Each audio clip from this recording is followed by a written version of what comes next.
How to add Duolingo widget to home screen. Hello everyone, welcome back to our channel. So let's dive right in without wasting any time. Also make sure to watch this video till the end. So first of all on the home screen, simply keep holding the empty space. Now at the bottom menu, simply tap on widgets. Then simply scroll down and find Duolingo.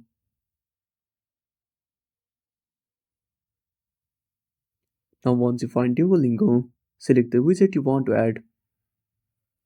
If you want to add another widget, simply keep holding the screen and tap on widgets. Again scroll down. Now keep holding the Duolingo widget and drag it into the home screen. And that's it. Thanks for watching. Make sure to subscribe our channel and hit the bell icon. See you in the next video.